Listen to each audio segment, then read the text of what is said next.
멘트를 모아 날카로운 질문 깊은 시선으로 세상의 소금과 빛을 담아냅니다. 뉴스 베이커리 따뜻한 시선 정확한 진실 뉴스 베이커리 오늘을 굽는 신선한 이야기 뉴스 베이커리와 함께 활기찬 하루 시작하세요.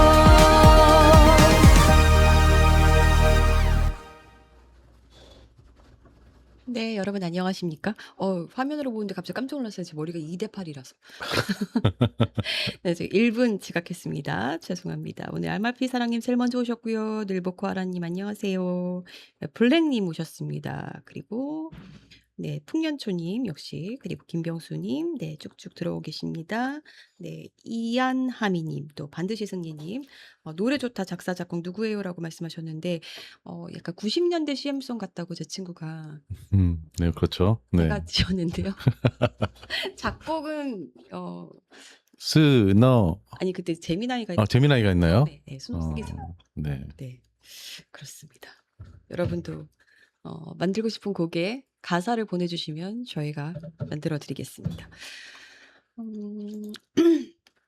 자, 식전빵부터 들어갈까요? 자, 목감비부터 불러볼게요. 안 불러도 요즘 자꾸 혼자 나오는 거 있는데.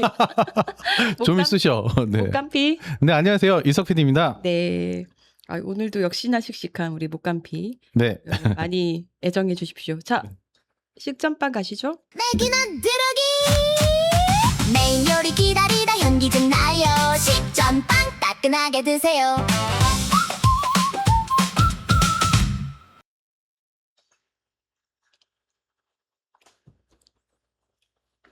네, 식전빵 시작합니다. 네. 경찰이 스타벅스 코리아 본사를 압수수색했다는 소식이에요. 네. 네. 서울경찰청 공공범죄수사대가요, 8월 5일 서울 강남구 본사를 압수수색하고 휴대전화와 내부 메신저, 프로모션 기획결제 자료 등을 확보를 했는데요. 지난 5월 수사에 착수한 이후에 76일 만에 압수수색으로 영장에 적시된 주요 혐의는 모욕 혐의예요. 이번 압수수색의 핵심 목적이 문제의 홍보 문구가 단순한 실수였는지 역사적 사건을 의도적으로 겨냥한 기획이었는지에 대한 고의성을 확인하는 측면이 있는데, 신세계그룹의 자체 감사 당시에 당시 담당 직원 5명 가운데 3명이 휴대전화 제출을 거부했어요. 그래서 사실관계 확인에 한계가 있었다는 판단이 있었고, 경찰은 지난 6월에도 압수수색 영장을 신청을 했지만 검찰이 임의 수사를 우선하라면서 반려를 했습니다.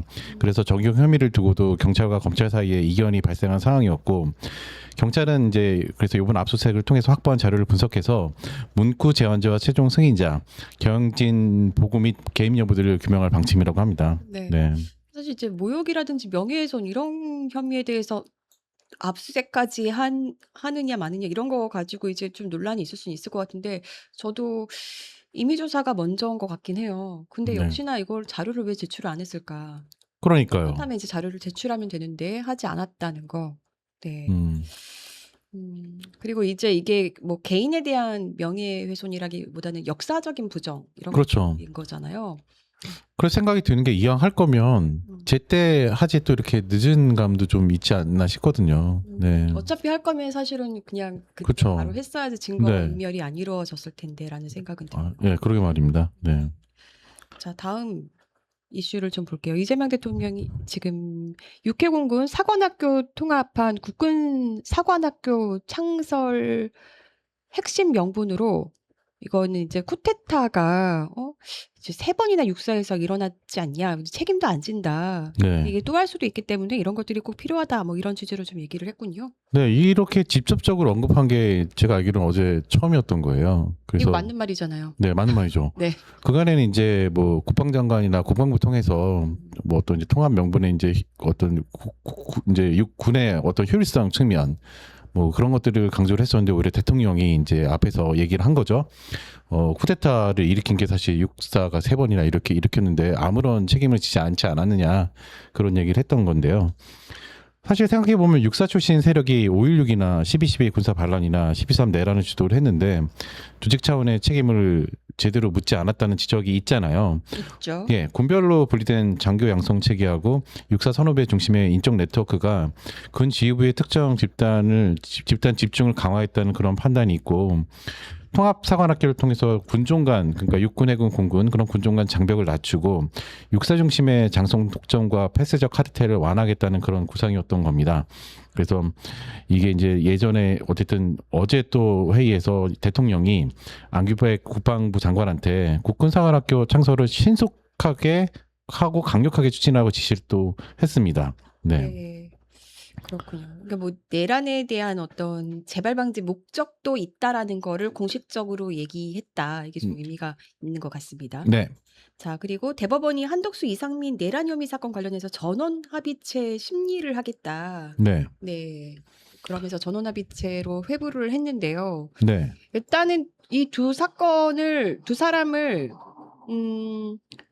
같이 재판하겠다는 거랑은 좀 다른 얘기인 것 같긴 한데 원래 합의한 이제 건 아니잖아요. 둘이 그렇죠. 병합된 건 아니고. 심리가 일단 각각 진행됐었던 거잖아요. 한 전 총리 사건은 대법원 2부, 이 전 장관 사건은 대법원 3부가 각각 심리를 해왔는데 두 사람이 이제 같은 비상계엄 사건 공범으로 기소가 됐고 또 공소 사실과 법적 쟁점도 긴밀하게 연결돼 있다고 판단을 한 거예요. 그러면서 이유를 댔는데 뭐라고 했냐면 국민적 관심도 높고요. 역사적 사법적 평가가 필요하다는 점을 이제 전원 합의체 회부 이유로 제시를 일단은 했습니다. 그럼 여기다 조의대도 넣어주셔야죠. 그러게 말입니다. 역사적 사법적 평가하시려면 일단 조의대도 넣읍시다. 아 그러게요. 네. 아, 강력하게 요구합니다. 강력하게. 예. 네. 반드시 승리님이 뻔뻔한 놈들은 용서하면 안 된다라고 하셨습니다. 맞습니다. 네, 맞아요. 이 대법원이 지금까지 이제 뭔가 신뢰를 잘 쌓았다면 아 네. 그래 역사적으로 사법적으로 평가를 제대로 하려고 하는구나라고 생각할 텐데 사실 신뢰가 별로 없잖아요. 뭘 또 꼼수가 있는 거 아니야? 그러니까요. 생각부터 드는 게 그런 생각이. 네, 네. 이게 참 슬픈 일입니다. 네. 네. 조의대 넣어주면 인정한다. 인정. 어. 네. 인정. 자, 김민석, 정청래 서로 윤리위에 제소하겠다라고 했다. 뭐 이렇게 지금 기사가 나왔어요. 네. 근데 사실은 두 후보가 윤리위에 제소하겠다라고 했던 그 사건 자체나 성격은 되게 다른 것 같아요. 네, 맞아요. 네. 그래서 저는 일단 요 제목, 요렇게 등치시켜서 쓴 제목이 좀 이거는 좀 이라는 생각이 드는데 설명 좀 해주시죠. 근데 일단은 뭐 설전을 벌였는데 사실은 이제 알고 계신 것처럼 이제 김민석 후보나 송영길 후보가 정청래 후보하고 이렇게 서로 이제 각을 세우고 있는 그런 분위기잖아요. 일단 김민석 후보 네. 일단은 정청래 후보가 김민석 후보를 향해서 윤리위에 제소하겠다고 했던 건 신천지 네, 맞아요. 네. 제기한 것 때문에 네. 신천지를 뭔가 제소하는 게 아니라 김민석 후보를 제소하겠다고 해서 뭐냐 뭐지? 그러게 말이에요. 그것도 좀 그래요. 네. 그게 나 사실은 싶었고. 원래 당 차원의 뭐 이제 윤리 감찰을 실행하겠다고 했는데 저도 예전에 제 이제 SNS에 올린 적은 있거든요. 그걸 윤리 감찰할 게 아니라 신천지 의혹을 먼저 감찰을 하고 결과에 따라서 윤리 감찰하던 책임질 사람이 책임을 지도해야 되는 거 그거에 아니냐? 대해서 경계해야 예. 된다라고 목소리를 내는 게 이게 윤리위에 제소할 일인가? 맞아요. 네. 저는 이해가 생떼로 생떼로 보입니다. 자, 네. 그러면 김민석 후보가 정청래 후보에 대해서 윤리위에 제소하겠다고 한 건 어떤 건인가요?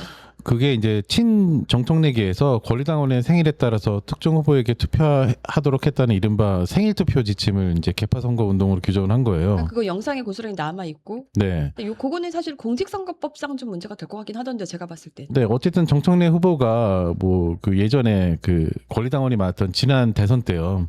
권리당원이 많은 호남 지역 총괄 선대본부장을 맡은 것도 전당대회를 염두에 둔 자기 정치였다라고 이제 이렇게 얘기를 하는 거죠. 네. 그리고 이제 또 송영길 후보는요. 그 봉희 김선달 발언, 이해관 폭로 사건을 제소 안 했어요. 뭐 다들 아시겠지만 간단하게 설명드리면 봉희 김선달은 정청래 후보가 2021년 국정감사에서 국립공원 사찰 문화재 관람료 징수를 비판하면서 사찰을 봉희 김선달에 비유한 거예요. 이 당시에 난리가 났었죠. 네, 송영길 후보가 뭐 사죄하려고 다니면서 뭐 무릎이 아이, 많이 이제 안 예, 좋아졌죠. 안 좋아졌다 뭐 이런 얘기도 있었고 또 이학관 폭로도 있어요. 이학관은 정청래 후보가 또 사용한 표현인데 이재명 후보 핵심 관계자 뭐 이런 뜻이에요. 그게 어, 되게 안 좋은 표현이죠. 네, 우리가 윤핵관이라는 표현을 썼었는데 그러게 말이에요. 예. 정 후보가 2022년 1월 페이스북에 이재명 당시 대선 후보 측 핵심 관계자가 자신을 찾아와서 이재명 후보의 뜻이라며 자진 탈당을 권유했다라고 주장을 했고요. 뭐 그런 얘기잖아요. 네. 네, 뭐 이래서 어쨌든 이 부분에 대해서 송영길 후보도 이제 재소안에서 이 부분에도 얘기를 한 거죠. 네네 뭐 네. 그런 얘기들이 오고 갔어요. 네. 전당대회가 어쨌든 아름답게 서로 격려하면서 지금 이어갈 수 있는 분위기는 아닌 것 같은데요. 맞아요. 네. 뭐 결론은 어떻게 날지 좀 지켜봐야 될 것 같고 이제 그 전당대회가 치러진 이후에 민주당이 얼마나 이제 정부와 협력하면서 성과들을 내고 국민의 호응을 얻는 일들을 할 수 있을 것인가. 네. 네, 그런 게 관건인 것 같습니다. 네. 자, 다음은 이게 지금 더불어민주당 전당대회에서 이제 특히 이제 최고위원들이 네. 당원들이 후보 정견을 충분히 들은 뒤에 투표할 수 있도록 일정과 조정을 좀 추가 투표 조정을 좀 일정을 조정해 달라. 네. 뭐 이런 것들을 좀 요구한 것 같아요. 그래서 이제 민주당 중앙당 선거관리위원회 이모선 부위원장이 선거 도중 규칙 변경은 불가능하다 뭐 그런 입장을 또 표명했고요. 뭐 또 강조하는 부분은 뭐냐면 선거 방식이나 일정은 후보 등록 이전에 확정이 됐으니까 그 모든 후보에게 동일하게 적용된다는 점을 강조하면서 안 된다. 뭐 사실 이렇게 얘기한 거죠. 네. 네. 근데 이게 뭐 정견 발표 같은 것들도 제대로 듣기 전에 투표를 할 수밖에 없는 일정은 왜 이런 식으로 이루어졌는지 좀 이해는 안 가네요. 네, 그러게 말이에요. 네. 늘 이랬나요, 여러분? 그리고 사실 뭐 달나라도 가는 세상에서 뭐 투표에 이걸 한다고 해서 영향을 주고 이런 상황이 아니라면 뭐 개인적인 의견으로는 좀 조율될 필요도 있지 않나 싶긴 한데 뭐 일단 당에서 그렇게 바꿀 수 없다고 하니까 또 그렇게 되는 건가 싶긴 합니다. 네. 네, 이런 것들은 앞으로라도 좀 살펴봐야 될 일들이 아닌가 싶어요. 네. 깜깜이 투표 뭐 이런 것들은 모르고 찍을 수는 없잖아요. 그러니까. 네. 자, 그리고 경찰 방탄복들 교체 시기가 지금 지난 것들이 좀 꽤 많은가 봐요. 네. 네. 이 방탄복 구조가 사실은 내구성이 어떤 이제 그 화학적 구조에 때문에 이게 이제 시간이 지나면은 네. 그 결국은 내구성이 떨어진대요. 그렇겠죠. 네, 그래서 바꿔야 되는 거거든요. 그런데 일선 경찰들이 사용 중인 방탄복이 무려 이제 1만 1,500벌, 11,500벌. 네, 11,500벌이 내구 연한이 지났지만 교체 예산이 한 푼도 편성되지 않았던 사실이 밝혀진 거예요. 네. 보통 이제 이 방탄복 내구 연한이 10년이에요. 그래서 2025년 교체가 필요했던 물량이 그 정도 되는 건데 경찰청이 2025년 7월에 송도 사제 총기 사건이 발생한 뒤에야 신형 방탄복 구매 사업을 추진했는데 별도 예산이 없었던 거예요. 그래서 경찰관 피복이나 희망 품목 구입비 가운데 51억 8천만 원을 방탄복 구매비로 전용한 그런 상황도 있었고요. 근데 입찰에 참여한 업체들이 근데 문제는 뭐냐면 입찰에 참여한 업체들이 모두 성능 기준을 통과하지 못한 거예요. 그래서 10개월째 계약조차 체결하지 못하고 있는 상황이었고 네. 올해 내구 연한이 끝나는 2017년 도입분 1만 1,500벌의 교체 예산도 2027년에야 편성할 계획이라서 이거 보면 그러면 무늬만 방탄복 입고 나가서 큰일 당하면 어떡해요. 근데 이게 우리나라가 총기가 허용되는 나라는 아니니까 좀 뭐 어디 가서 총 맞을 일이 얼마나 있을까 싶은 마음은 좀 들긴 하는데 일단 그래도 이게 예산이 빵원이라는 거는 좀 너무 아니란 네. 거죠. 거기다가 부랴부랴 예산 편성해서 했더니 다 입찰 업체들이 그 기준을 통과를 못 해가지고 선정도 늦어지고 막 그러니까 네. 뭐 일단 안전이 중요한데 빨리 해결됐으면 좋겠어요. 네. 저는 어릴 때 경찰이 꿈이었거든요. 그러셨죠. 예전에도 우리가 말씀하셨죠. 네, 네. 어릴 때 경찰이 꿈이었는데 네, 방탄복 없다고 하니까 안 되길 잘했나? 그렇게 되나요? 네. 아닙니다. 네. 네, 일단은 뭐 만에 하나라도 있을 수 있는 이런 사건 사고에 있어서 좀 안전하게 경찰관들도 일을 해야 되니까요. 이런 것들은 네, 뭔가 제때제때 마련이 되면 좋겠습니다. 네. 자, 송영길 후보가 호남은 계몽 대상이 아니다라면서 이제 페이스북에도 글을 쓴 것 같은데 이게 뭐 때문이냐면 그 정청래 후보가 응답하라 호남 이러면서 이제 조직은 바람을 이길 수 없다. 노무현의 바람이 이인재 조직을 이겨냈듯이 영남의 깨시민들이 호남으로 간다. 뭐 이런 슬로건들을 내건 거예요. 근데 이게 뉘앙스가 약간 네. 뉘앙스가 좀 영남에 깨어있는 시민들이 깨시민들이 깨어있는 시민들이 약간 뭐 호남에 좀 우매한 시민들을 그러니까요. 깨우러 간다? 좀 이렇게도 해석될 수 있잖아요. 물론 이제 정청래 후보 측에서는 그거 아니라고 하겠지만 그래서 송영길 후보가 호남은 계몽의 대상이 아니다. 이러면서 오히려 민주주의의 심장이고 민주당의 뿌리고 가장 엄격한 기준으로 정치인을 평가해온 집단 지성의 산실이다. 네. 강조하면서 반박을 했습니다. 여러분은 좀 어떻게 보이셨나요? 뉘앙스가 그래. 카피라이트를 이렇게 하면은 사실 뭐 영남 분들이 호남 분들을 이제 뭔가 가르쳐 주러 가는 그런 느낌조차 들어서 왜 이렇게 했는지 모르겠네요. 네. 그런 얘기들이 요즘 있고 네. 네. 김태규가 장동혁의 편을 들면서 장동혁이 미국에서 햄버거는 내돈내산했어. 이런 얘기를 했는데 이게 무슨 얘기냐면 네. 장동혁이 미국 다녀왔었잖아요. 미국에. 네. 예. 봄이었나요? 올해 봄? 봄이었던 것 네, 같은데요. 올해 봄에 예. 미국을 다녀왔잖아요. 8박 네. 10일. 네. 미국에 다녀오면서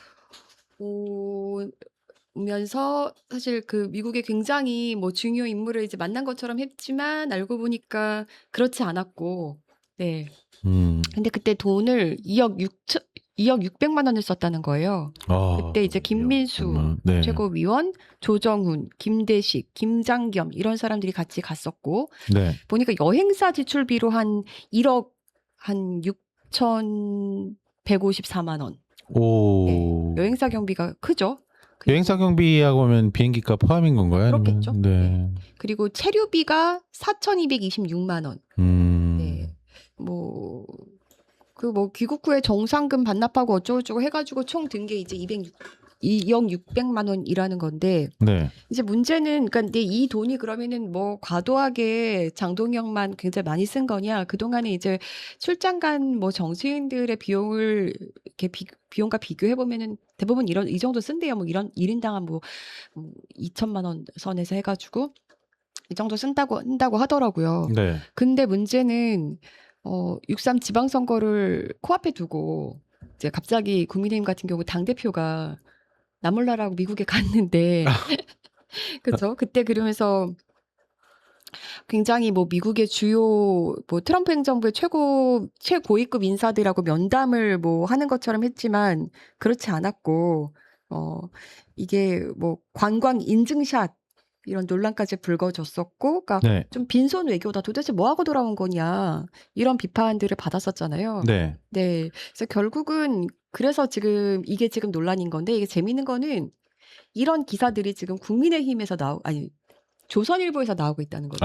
조선일보에서 네, 조선일보에서. 조선일보에서 왜 나올까?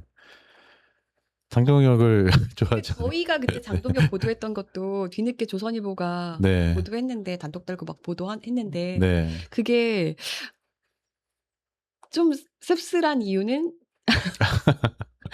조선일보는 어쨌든 한동훈 띄우기를 또 하고 싶은 마음이겠죠. 그렇죠. 네. 그래서 이제 조선일보가 장동혁 잡기에 사활을 좀 걸고 있는 모습. 네, 재밌습니다. 네. 그런 가운데 이런 게 문제가 되니까 김태규 이제 울산 어쨌든 국회의원이죠. 이번에 네, 국회의원이죠. 당선됐잖아요. 네. 미국에서 햄버거는 자비로 먹었어요. 햄버거 내돈내산했다. 이거 자랑거리인가요? 너무 이분들 얘기 보면은 진짜 아까 진로를 너무 잘못 선택한 것 같아요.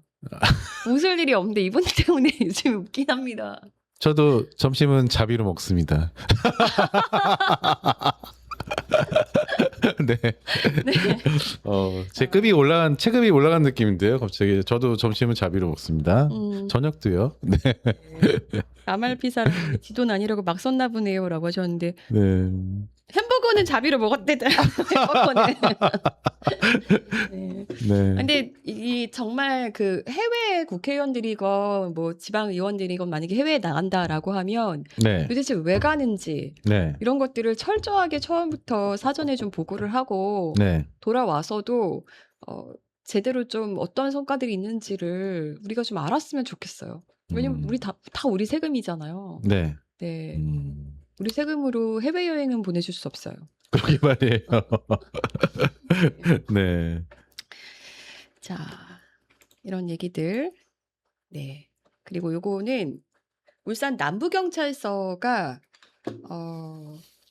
이게 고속버스 택배를 악용한 보이스피싱과 투자 사기 조직 등의 그 대포 통장을 대고 유통한 일당, 네. 네, 그리고 대여자 이런 사람들을 한 200명 정도를 검거해서 와, 총책 많이. 4명을 구속했대요. 어마어마하게 성과죠. 공개하네요. 네. 근데 재밌어요. 그 대포 통장 이름들이 네. 오사과, 김오이 씨, 이자몽 씨, 뭐 이런 과일 이름으로 네. 채소 과일 이름으로 도배했네요. 네, 과일 그 가문, 네. 과일 가문, 오사과. 과일 가문 같은 네. 것들인 것 같은데 이런 어떤 이름들을 쓰면서 네. 대포 통장을 이용했고 네. 이 어쨌든 계좌를 빌려준 사람들이 있을 거 아니에요. 네, 그렇죠. 이런 사람들은 그 이제 계좌를 빌려주면 매달 한 150만 원씩 벌 수 있다. 네. 이렇게 꼬드겨서 범행에 동참하게 해서 음. 이런 식으로 그 뭐 사이버 도박이라든지 투자 네. 사기, 보이스피싱 이런 것들의 범죄의 계좌로 악용을 했다는 겁니다. 너무 나쁘네요. 쌍기업 네. 아닙니까? 네. 제가 그냥 한번 지를까요? 그러지 마세요. 우린 욕을 하지 않습니다. 네네. 네. 이 오이지 뭐 이런 식으로 이런 기모이 같으니라고. 이런 예. 기모이 같으니라고 막 옷사과 막 이렇게 할까요? 네. 네. 조카 18색깔 크레파스 뭐 이런 거. 힘들어요. 네. 그래서 이 범죄 수익금 환수도 아마 되나 본데 이게 한 4억 7천만 원 정도 기소 전에 더 있을 것 같아요. 더 있을 것 같죠. 네. 네, 뭐 철저하게 좀 수사가 이루어지고 제대로도 좀 됐으면 좋겠습니다. 근데 이게 총책을 잡기는 진짜 어려운 일인데 이거 어떻게 잡았는지 되게 그러게 궁금하네요. 말이에요. 수사 과정이나 이런 것도 네. 궁금합니다. 네. 네. 어쨌든 근데 저도 그 왜 저희 최근이 아니지 벌써 작년이었나? 네. 그때 우리가 한참 부업하자고 막 아하하. 얘기했던 거 기억나세요? 그렇죠. 네, 부업. 네, 네. 부업이 필요하다 지금 네. 노조 이제 변호사비도 벌어야 되고 네, 네. 부업을 하자라고 해서 그때 올 초에 이제 설 때였구나. 그렇죠. 뭐 부업을 하자 네. 그래서 네. 제가 막 우리 목감기까지 꼬셔가지고 네. 요즘에 그 SNS에 많이 나오는 그 부업 광고 광고. 이걸 보고 네. 이제 시도를 했는데 들어가면서 뭔가 이상한 거예요. 저 좀 이상했어. 근데 혹시 뭔가 해가지고 들어갔는데 역시 부업 사기였어요. 저 그때 네. 권 기자님이 대단하다고 생각했어요. 오히려 부업 사기한 사람들한테 참교육을 시켜주셨던. 네. 그래서 저는 영원히 이제 들어올 수 없다면서 어쨌든 네. 그랬는데 근데 그거를 조금 관심 갖고 한다면 조금 더 취재를 하고 싶었었거든요. 네. 그거를 언제 한번 보도를 해야지 했는데 못했네요. 그러게 말입니다. 네. 그런 어떤 나쁜 놈들, 그런 나쁜 일당들. 왜냐면 부업을 하려는 사람들은 다 진짜 어떻게라도 그 돈이 필요해서 하는 사람들이잖아요. 네. 근데 그거 자체가 그 부업 사기의 그 방식이나 이런 걸 보니까 처음에는 뭐 영상을 한 뭐 30초짜리를 보면 돈을 넣어준다는 거예요. 네. 실제로 돈을 막 넣어줘요. 네. 코인 같은 걸로 쌓여가지고 그걸 진짜 넣을 수 있더라고요. 근데 그런 다음에는 이제 뭐 얼마를 보내보면 그거를 뭐 한 몇 시간 후에 얼마로 준다. 처음에는 진짜 그걸 해준대요. 근데 그러다가 이제 이게 사기가 되는 거고 점점 오고 가는 돈이 액수가 크는 거예요. 커지면서 그러면서 어느 순간 끊어지는 잠수 타겠네요. 거겠죠. 네. 그런 수법을 쓰는 것 같던데 근데 이게 제가 딱 보니까 그 인간의 어떻게 보면은 처음에 이제 뭐 영상 뭐 한 게 그냥 아무 영상도 아닌데 별 영상도 아닌데 그거 영상 보고 그냥 뭐 한 3,000원 뭐 이런 식으로 주면 되게 뭔가 꽁돈 받는 느낌이잖아요. 네. 그러니까 사람이 조금은 쉽게 돈을 벌 수 있는 뭐 그런 것들 그리고 어떤 좀 어떤 욕심 혹은 그렇죠. 갈급함, 갈급함 여러 위기 가지. 상황 이런 그렇죠. 것들을 어떤 인간의 어떤 그런 심리들을 이용해 가지고 그런 사기를 친다고 생각하니까 너무 괘씸한 거예요. 아, 진짜 그래서 제가 그러네요. 막 네. 여기 윗선을 찾으려고 계속 추궁을 했었거든요. 제가 그래서 참교육이라고 네, 그래서 말씀드렸던 게. 일부러 몇 개를 들어갔어요. 일부러 또 네. 딴 데를 들어가 가지고 네. 어떤 식으로 얘기하는지 막 찾고 막 그랬던 아. 기억이 있는데 이거 조금 더 탔어야 되는 건데 좀 아쉽습니다. 아무튼 그때 대단하다고 생각했어요. 네. 아무튼 네. 네. 그런 사기가 좀 없어졌으면 좋겠습니다. 그러게 말입니다. 울산에서만 이런 일이 일어나겠습니까? 네, 서울도 그렇고 전국의 밤은 차갑습니다. 여러분. 네. 네. 서울의 밤은 차가워. 서울의 밤은 차가워 듣고 오겠습니다. 네.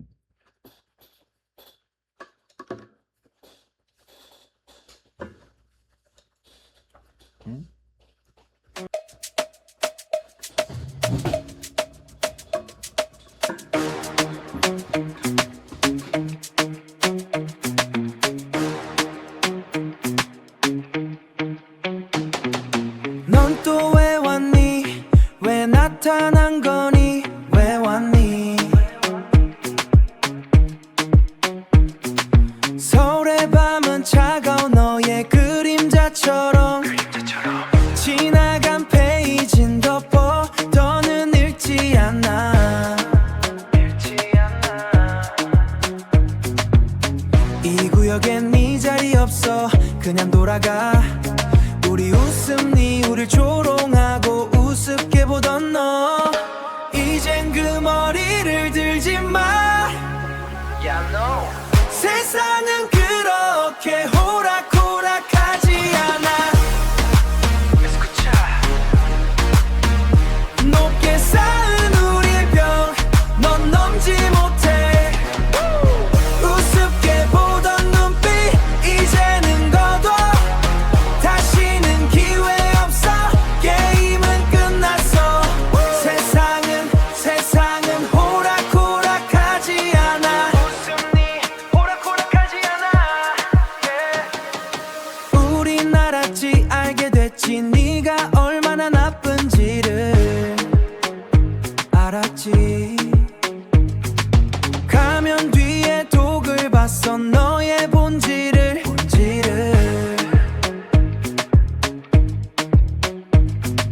거짓말의 탑은 무너져 진실 앞에.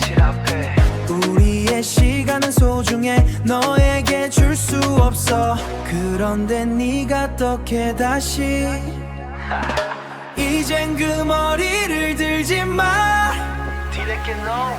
세상은 그렇게 호락호락하지 않아. 높게 쌓은 우리의 벽 넌 넘지 못해. 우습게 보던 눈빛 이제는 거둬. 다시는 기회 없어. 게임은 끝났어. 세상은 호락호락하지 않아. 웃음니 호락호락하지 않아. 알게 됐지 다시.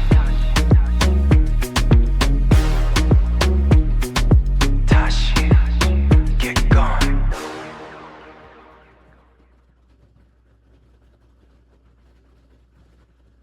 겉바속촉 꽉 찬 침샘 자극본론 시작. 오늘의 가장 깊은 이야기 속으로 메인 브레드 띵.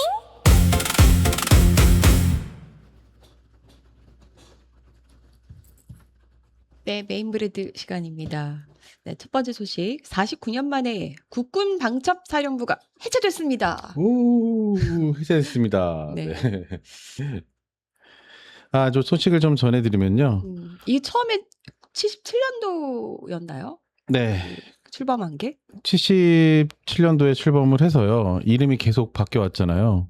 뭐 이제 때마다 무슨 사건 있으면은 또 사고 치고 다시 이름 바꾸고 하는데 중요한 거는 그렇게 이름이 바뀌었음에도 불구하고 기능들을 계속 가지고 갔던 거예요. 이름만 바꾼 거죠. 네네. 그러다가 국방부가 8월 3일 국방방첩본부 국방부조사본부 안보수사단 이렇게 창설식을 열고요. 기존 방첩사의 기능을 나눠 맡는 새 체제의 공식 출범을 대외적으로 이제 발표를 했습니다. 네. 그러니까 이제 다 분산시켜 버린 거예요. 네. 일단 방첩사에 대해 좀 얘기를 해보면 말씀하셨던 것처럼 77년 6회 공군 방첩부대를 통합해서 출범한 국군 보안사령부예요. 네. 77년이 사실 굉장히 뜻깊은 해거든요. 그렇죠. 탄신일입니다. 네, 네. 그 누군가의 그 탄신일입니다. 누군가의 탄신일입니다. 네. 건지혁 기자님 메일 주소를 살펴보시면 조용히 됩니다. 하세요. 네. 그래서 어쨌든 보안사가 군 내부의 방첩과 보안 업무를 넘어서 정보 수집과 수사, 군 인사 관련 첩보까지 담당을 하면서 막강한 권력기관으로 성장을 했잖아요. 네. 이후에 이제 정치 개입하고 민간인 사찰 논란이 불거질 때마다 이름을 막 바꿨어요. 뭐 기무사령부, 군사안보지원사령부, 방첩사령부 이렇게 이름을 바꿔가면서 명맥을 유지를 했고, 그래서 이제 중요한 게 방첩, 보안, 수사 이 권한이 되게 중요한데 이거를 계속 이 기능에 굉장히 집중돼 있었던 거고 기본 구조가 달라지지 않았다는 평가를 받아왔었는데 MBC가 이제 2020년 1월 9일 보도에서 이런 얘기를 했습니다. 보안사와 기무사, 안보지원사령부를 거쳐 방첩사로 이어진 조직을 두고 권한남용 논란이 발생할 때마다 이름을 바꿨고 정치 개입의 역사가 반복됐다 이런 얘기도 했었잖아요. 네. 네. 다음 슬라이드 보면요. 일단 안규백 국방부 장관이 공식적으로 얘기를 합니다. 8월 3일 날 국방방첩본부 창설식에서 네. 5.16 군사정변, 12.12 쿠데타, 5.17 계엄, 그다음에 12.3 내란을 차례로 언급하면서요. 이 사건들이 방첩기관이 본연의 임무에서 벗어나서 권력의 도구로 이용된 역사다. 이렇게 딱 규정을 한 거예요. 네. 네, 그러면서 다음 슬라이드 보시면 그래서 해체를 결정하게 된 건데 이제 12.3 비상계엄까지. 네, 12.3 비상계엄이 이제 진짜 직접적인 계기였죠. 이때 보면 국방부 자료를 좀 보면요. 당시에 계엄에 투입된 군 병력이 1,600여 명이었어요. 1,600여 명. 네. 그래서 국회에서 수방사나 특전사 병력이 857명이 투입됐고 우리가 알고 있는 중앙선거관리위원회 있잖아요. 여기에 이제 정보사, 특전사 그리고 방첩사 병력이 투입되는데 656명이 출동을 했어요. 근데 주요 인사 체포할 때 방첩사와 국방부 조사본부 병력이 63명이 동원이 됐고요. 이 가운데 방첩사 인력이 49명, 조사본부 인력은 10명으로 파악이 됐는데 어쨌든 이 사람들이 체포조 운영에 관련됐다는 게 참 문제인 거잖아요. 그렇죠. 네. 이게 참 문제인 거예요. 중앙선관위 출동도 하고 체포조 편성에도 관여하고 그러니까 참 문제인 건데 이것 때문에 이제 여인영 사령관이 14 내란 사태 관련해서 현역 군인으로는 처음으로 구속이 됐습니다. 네. 또 다음 슬라이드 보면요. 그래서 이번 개편은요, 지금 아까 소대에 말씀드렸던 것처럼, 방첩사가 이름만 교묘하게 바꿔가지고 계속 명맥을 유지해 왔잖아요. 근데 완전히 이번에는 다릅니다. 기존에 이제 방첩사에 집중돼 있었던 아까 중요하다고 제가 얘기했던 거 있죠? 방첩, 보안, 안보수사 기능을요, 국방방첩본부, 국방보안지원단, 네. 국방부 조사본부, 안보수사단으로 나누는 방식이고요. 네, 기능별로 좀. 네, 기능별로 이렇게 좀 나눴어요. 네, 그래서 좀 다음 슬라이드 볼게요. 네. 근데 중요한 거는 뭐냐면 폐지된 내용도 있어. 이게 참 중요합니다. 이 기능을 다른 기관으로 옮기는데 그치지 않고요. 정치적 악용 가능성이 크다고 판단한 인물을 폐지했어요. 폐지 대상이 뭐냐면 군인에 대한 동향조사, 인사첩보, 세평 수집, 군 방첩기관의 고유 업무가 아닌 불법 비리 정보 수집 등이 이제 포함되는데 이 기능들을 사찰이잖아요. 네, 군인인 대상으로 한 사찰이죠. 이걸 없앤 거예요. 네, 그래서 이 자체를 뭐 해당 다른 기관에 넘기지도 않았어요. 법령 자체에서 아예 삭제해서 제도적으로 폐지한다라는 방침을 세운 겁니다. 네. 네. 진작에 했어야 되는 건데 이제라도 네. 됐네요. 다행히. 그래서 이제 특히나 외부 이제 새 조직에 대해서는 이제 내부 감찰하고 외부 통제 장치가 또 강화가 되는데요. 국방방첩본부나 국방부 조사본부에 감찰실장은요 군 내부 인사를 쓰지 않고요 외부 고위 감사 공무원을 임명할 예정이고요. 그다음에 국방부 장관 직속으로 민간 전문가가 참여하는 뭐 준법 감찰위원회도 설치되고, 그다음에 방첩 정보 활동 기본 지침을 제정하고 개정하는 등 주요 업무를 국회 상임위원회가 요구할 경우에 보고를 또 해야 됩니다. 이렇게 이제 여러 가지 방첩사를 견제할 수 있는 장치들을 만들어 놓은 거예요. 네. 네. 근데 이제 문제는 또 방첩사 해체 과정에서 다음 슬라이드 보면 간부가 460여 명인데 다 원대 복귀시켰어요. 뭐 이 사람들을 쫓아낼 수는 없으니까요. 그렇죠. 그런데 이제 또 야당이나 일각의 보수 언론에서 얘기하는 부분이 뭐냐면 원대 복귀자들이 기존과 다른 병과나 보직 환경에 적응 못하거나 진급득 불이익 받을 수 있는 거 아니냐 뭐 이런 얘기를 하는데요. 국방부가 이제 직무나 전입교육 관련해서 개인별 인사 상담도 하고요. 원대 복귀자한테는 인사상 불이익이 발생하지 않도록 관리하겠다 뭐 이런 얘기도 하고 있습니다. 네. 뭐 다음 슬라이드 뭐 어쨌든 방첩사 해제가 중요한 포인트는 뭐냐면 개혁의 완성이 아니에요.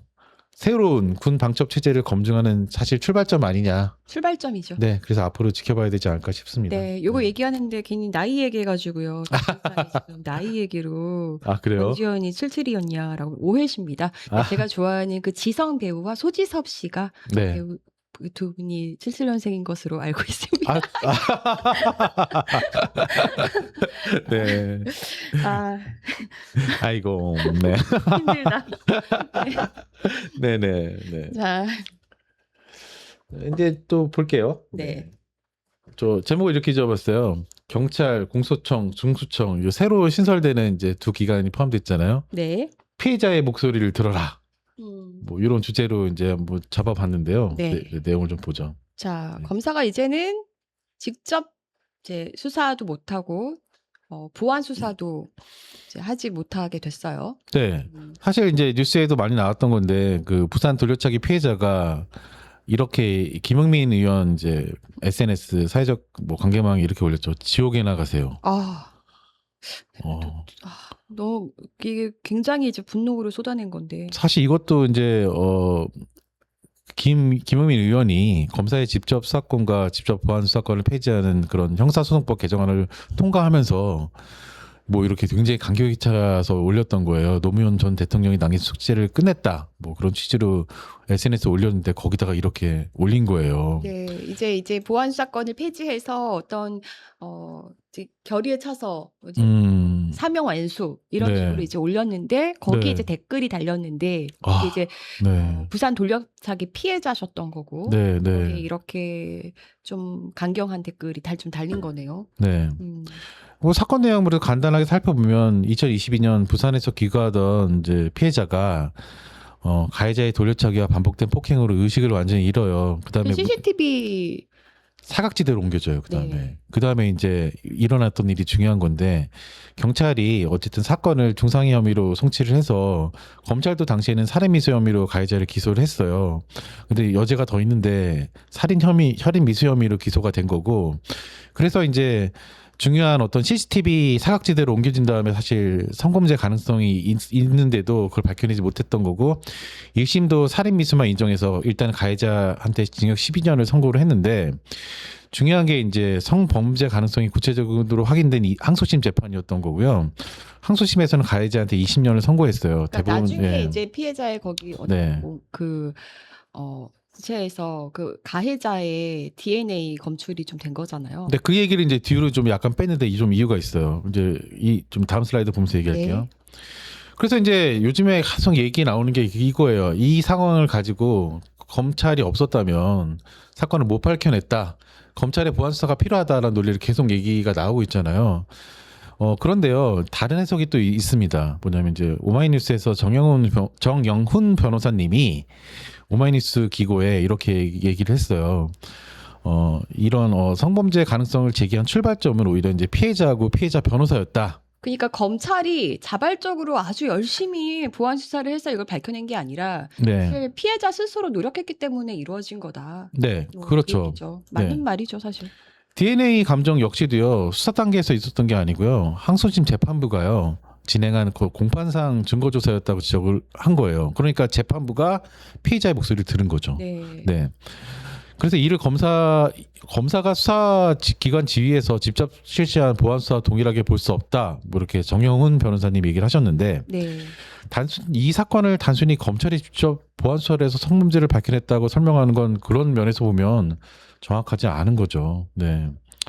일단은 정확한 흐름을 말씀드릴게요. 네. 보면 사건의 흐름은 피해자와 변호사가 지속적인 문제제기를 했고요. 항소심 재판부가 추가 증거 조사를 지시를 했고 네. 실제로 그래서 피해자의 청바지에서 DNA가 감정을 해서 그 결과가 나오니까 검사가 공소장을 변경한 거예요. 그래서 강간 살인 미수 유죄까지 확정이 된 건데 이 차이점이 굉장히 중요한 거예요. 뭐냐면 피해자의 질문을요 단순히 검사한테 직접 보안 사건을 남겨야 되는가라는 문제로 좁혀서는 안 되는 거예요. 그러니까 검사가 직접 수사할 수 있느냐, 뭐 수사기관 그거는 뭐 사실 수사기관 사이에서 권한을 어떻게 나눌 거냐 그런 문제잖아요. 그리고 반면에 근데 피해자 보호는요. 피해자가 사실 수사 기록을 확인하고요. 변호사의 어떤 도움을 받아서 빠진 증거와 수사를 또 지적도 하고 사건을 다시 검토해달라고 요구할 수 있냐의 문제인 거예요. 사실은 피해자가 잘하잖아요. 제일 잘 알죠. 그렇죠. 검사에게 직접 보안 수사권이 있다 하더라도요. 피해자가 만약에 본인 기록을 못 보고요. 누락된 증거를 알 수가 없다면 검사가 그 문제를 반드시 발견한다는 보장도 없는 거예요. 반대로 또 검사가 직접 수사를 안 하더라도요. 공소청이 경찰 기록을 꼼꼼히 좀 검토하고 필요하면 상급 경찰이나 중수청에 다시 수사하도록 하고요. 피해자와 또 변호사가 빠진 수사와 증거를 제시할 수 있다면 사건을 정말 면밀하게 다시 들여다볼 수 있을 겁니다. 그렇죠. 딱, 이제는 네. 보안 사건 폐지로 가닥을 잡았고 그쪽으로 가기로 했으니까 폐지된 건 폐지된 거고 네. 이제 남은 거는 경찰의 과대해진 힘을 어떻게 이제 제어하고 견제할 것이냐 거기에 대한 이제 대책을 세우는 게 아주 시급합니다. 네네. 네, 거기에 이제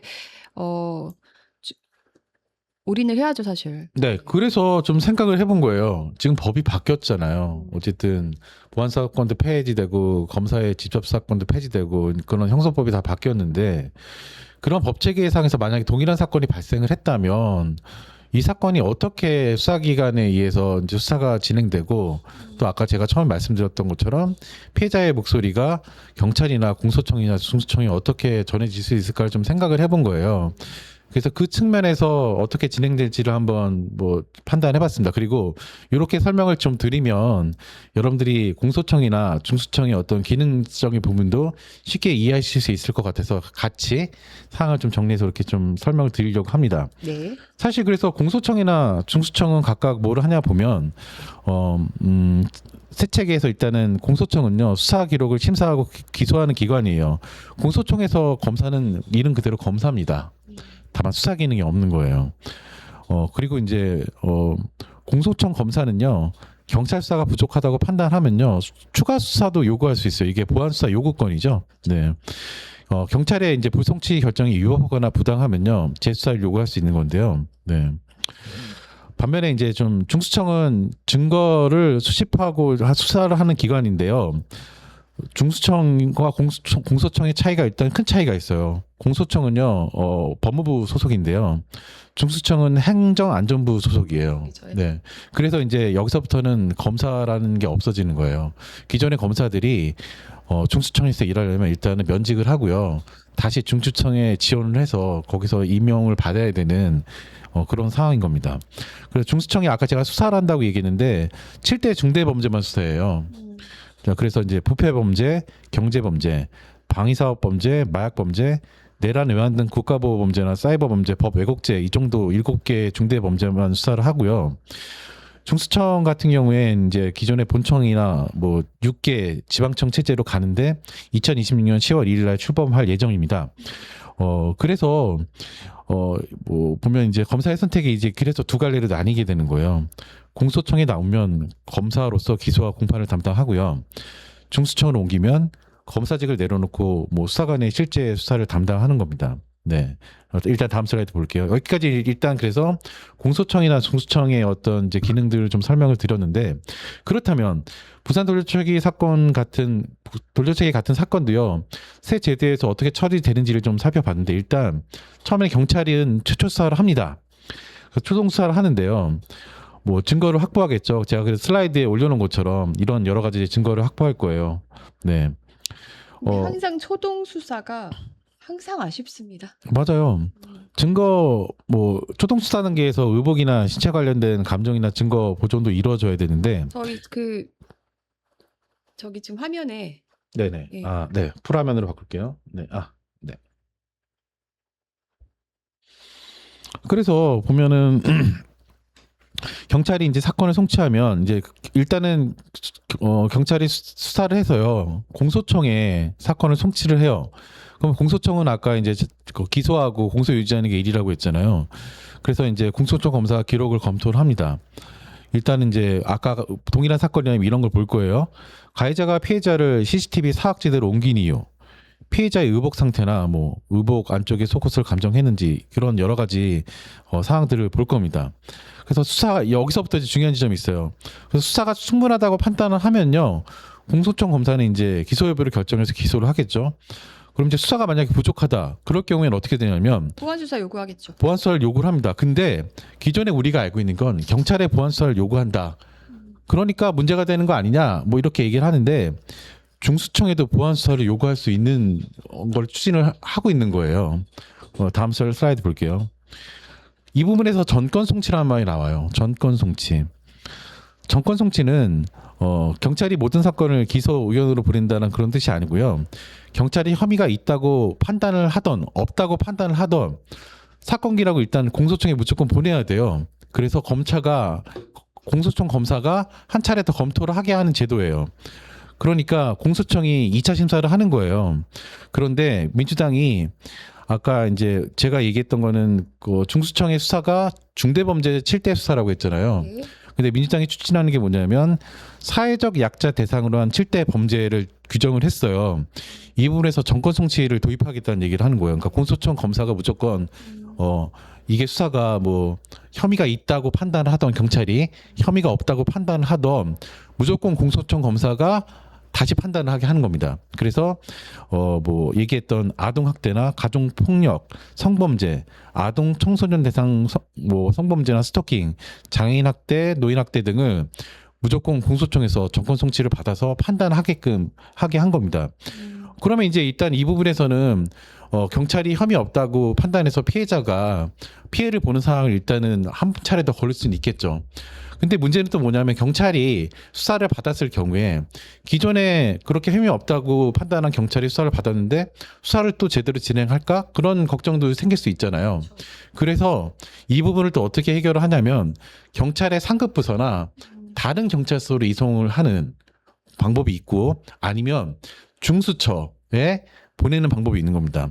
근데 중수처는 아까도 말씀드렸지만 7대 중대범죄만 수사하는 기관인데 수사할 수 있는 게 좀 제한적이죠. 아주. 네, 그렇죠. 그걸 그래서 민주당에서 어떻게 하냐 하면 이거를 이제 그 중수청에 또 부서를 만들겠다고 한 거예요. 그러니까 뭐냐면 슬라이드 한 돌려서 전 슬라이드로 볼게요. 정권 성취 다음에 부산 돌려찾기 그 앞쪽 네.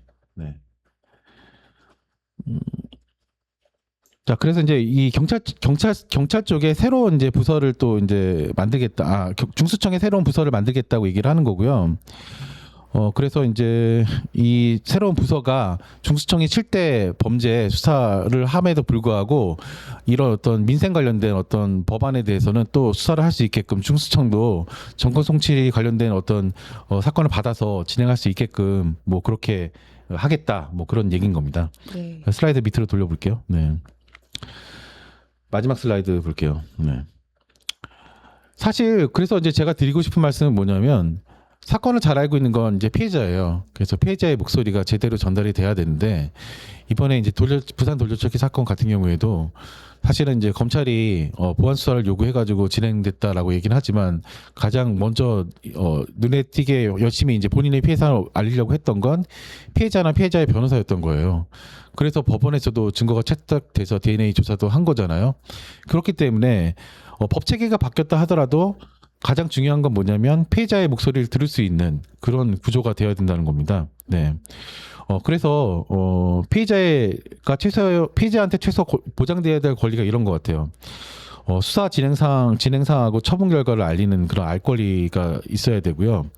필요한 범위에서 그 어떤 수사 기록을 열람할 수 있는 권리, 증거 보전하고 감정을 요구할 수 있는 권리, 그 빠진 수사와 추가 증거 조사를 요구할 수 있는 권리, 불송치, 불기소 결정의 이의를 제기할 권리, 피해자와 변호사의 조력을 받을 권리, 보복과 개인정보 노출로서 보호받을 수 있는 이런 권리들이 보장이 돼야지만 어떻든 피해자가 바뀐 법 체계에 대해서도 본인의 이제 얘기를 충실히 전달해서 수사를 진행할 수 있게끔 할 거고요.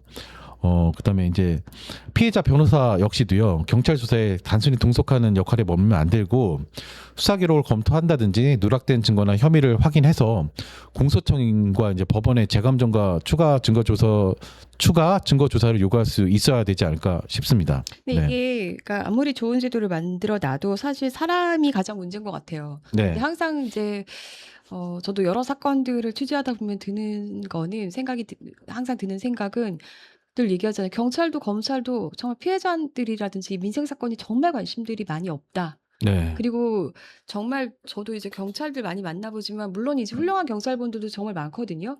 근데 그냥 사건이나 이런 그러니까 일을 그냥 직장인처럼 한다라는 느낌 정말 많이 받거든요. 네. 그리고 이제 본인이 뭔가 판사처럼 한다라는 생각이 들 때가 되게 많았어요, 저는.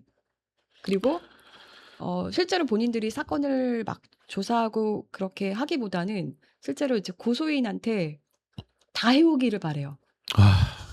그렇더라고요. 권 네, 기자님 하시는 거 그렇더라고요. 봐도 예, 예. 그렇더라고요. 네. 그런데 이제 사실 이런 것들이 우리가 아무리 이제 제도를 바꾸고 한다고 해도 역시 사람이 바뀌지 않으면 거기 안에서 문제는 계속 발생할 거고요. 지금 이제 말씀하시는 동안에도 여러 가지 이제 댓글들 주시는데 역시 뭐 경찰들도 그 안에 또 카르텔이 있고 다 경찰 선후배고 그 안에서 아무리 뭐 견제책을 만든다 한들 자기들끼리 언제 하겠냐 뭐 이런 이야기를 하시는 맞아요. 것 같은데 이건 네. 너무나도 사실 당연한 우려 같습니다.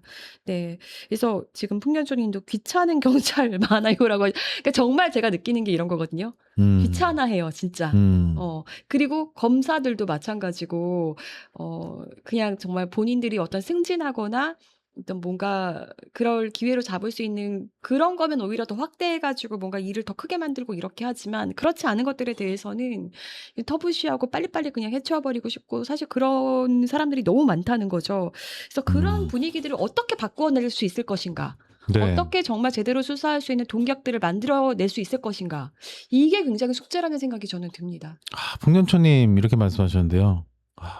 증거를 가져오면 이런데요. 검토. 거기 두고 가세요. 이런다고. 이 한마디가 정말 어떤 느낌인지 정말 잘 알 것 같거든요. 네. 네. 머리가 복잡해집니다. 머리가 지금 복잡해집니다. 체계도 굉장히 복잡해져서 뭐 사실은 이런 복잡해진 체계에서 유기적으로 돌아가려면 정신 바짝 차리고 서로 협조해서 해야 되는데 좀 제발 피해자 중심주의로 좀 생각해서 힘들더라도 힘내서 좀 이렇게 잘 유기적으로 일하셨으면 좋겠어요. 맞습니다. 네. 그리고 뭐 이제 피해자에게 보장되어야 할 최소한의 권리 이렇게 나열해 주셨는데 사실 네. 대부분이 이미 있는 권리들이에요. 네. 근데 이루어지지 않는 거거든요. 뭐 그렇죠. 증거 보전해야 되는 거 너무 당연하죠. 네. 근데 안 이루어지잖아요. 네. 하다못해 이재명 대통령 보세요. 한 당의 당대표가 피사를 당했는데도 경찰이 그 증거를 씻었죠? 증거 보전을 일부러 안 하는 듯한 그런 네. 있잖아요. 네. 그리고 뭐 초동 수사 그래서 되게 중요한 건데 사실 대부분의 사건들이 미제로 남는 이유가 그 초동 수사가 수사를 잘 안 안 돼서. 되잖아요. 네. 예, 그러니까 이런 것들은 다 그래서 어떻게 하면은 이거를 사람을 바꾸기가 참 어려우니까요. 그 분위기들을 어쩔 수가 없어요. 그래서 어떻게 바꾸어낼 것인가가 제도적으로도 견제와 균형을 맞출 수 있는 제도들이 확립이 돼야 돼요. 네. 근데 그게 그쵸. 근데 아무리 견제책 만들어 놔봐야 자기들이 또 짬짬이 해버리면 저는 막판엔 그런 생각도 들더라고요. 아무리 검사와 경찰들을 지금 대립하는 것처럼 보이고 뭔가 그렇게 해도 이 둘이 서로 자기들끼리 담합할 수도 있는데. 그렇죠. 그래서 사실은 보안 사건 가지고 얘기하는데 사실 우리가 봤던 거는요. 경찰의 암장, 검찰의 암장 서로 막 그렇게 그런 상황들만 계속 사건들을 오히려 보란 듯이 보고 있거든요. 그래서 이게 사실은 기간 문제일까요? 그런 게 아닌 거잖아요. 네. 그러니까요. 네, 어쨌든 어떻게 하면 네. 정말 좋은 세상 만들기 위해서 본인들도 처음에는 경찰이 되고 검찰이 됐을 텐데 그런 어떤 분위기. 우리도 왜 회사 다니다 보면은 그렇잖아요. 그러니까 열심히 일하는 사람들이 모여 있는 집단이 있고 네. 되게 열심히 일하는 사람들이 모여 있는 집단이었는데 어느 순간에 보니까 저게 왜 저렇게 됐어? 뭐 이런 데들이 있잖아요. 네. 근데 그거는 어떻게 분위기를 형성해 가느냐의 문제도 있는 거거든요. 네. 그래서 우리가 노무현 대통령 같은 사람들을 아직도 굉장히 그리워하고 좋아하는 이유가 그분 한 사람이 가진 어떤 가치와 실제로 그 행동했던 그런 것들이 주변에 씨앗이 돼서 행동하게 만들고 영향력을 끼치는 거잖아요. 네. 그런 분위기들을 어떻게 하면 경찰 사회, 검사 그 사회에 뿌리내릴 수 있을 것인가? 그 굉장히 숙제인 것 같습니다. 네. 네. 노래 한 곡 듣고 오죠. 좀 복잡해졌는데 약간 심플하게 좀 살아야지 정신 건강에 좀 좋지 않나 싶어서. 아니에요. 네. 복잡해져야 돼, 지금. 그래요? 그러면 네. 노래로 아마 좀 약간 단순하게 좀 만들어 드리려고 약간 이 그래요? 시간만 알겠습니다. 쉬시라고. 제목이 단순하게 살자 듣고 올게요. 네. 싫어. 이 노래 들을 때만 네. 네, 듣고 올게요. 에스텔라님 작사인가요? 네, 맞아요. 네, 듣고 네. 오겠습니다.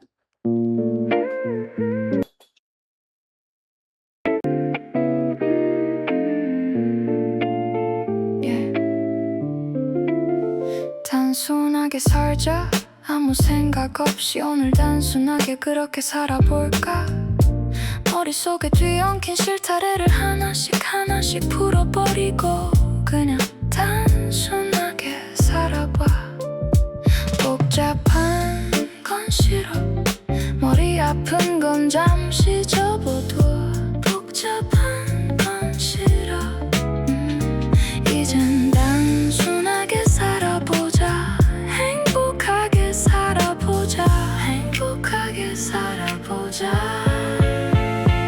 이젠 마음의 흐름대로 마음 편하게 아무 생각 없이 그렇게 단순하게 살아보자 뒤엉킨 실타래는 그만 만들기로 해 아무 생각 없이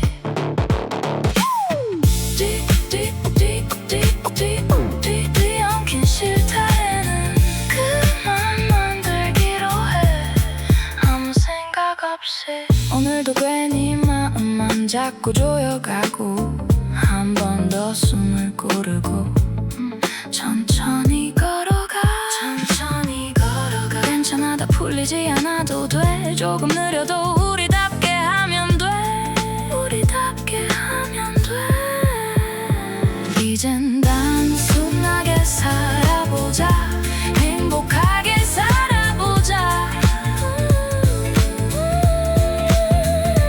이젠 마음의 흐름대로 마음 편하게 아무 생각 없이 그렇게 살아보는 거야 뒤엉킨 실타래는 그만 만들기로 해 어려운 말은 잠깐 내려놔 오늘 나를 그냥 안아줘 한 걸음씩만 가도 괜찮아 이제 마음이 먼저야 아무 생각 없이 그렇게 단순하게 살아보자 뒤엉킨 실타래는 그만 만들기로 해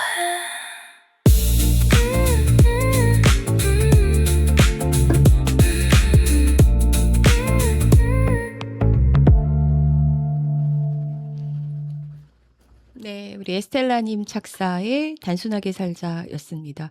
노래를 들으면서 그런 생각이 들더라고요. 집중해야 될 것들에 집중하고 그렇지 않은 것들에 대해서는 그냥 단순하게 네. 그럴 수도 있지 뭐 이렇게 네. 생각하면서 네. 그게 참 정신 건강에도 좋고 오히려 진짜 집중해야 될 것에 집중할 수 있는 그런 길이겠구나 생각이 듭니다.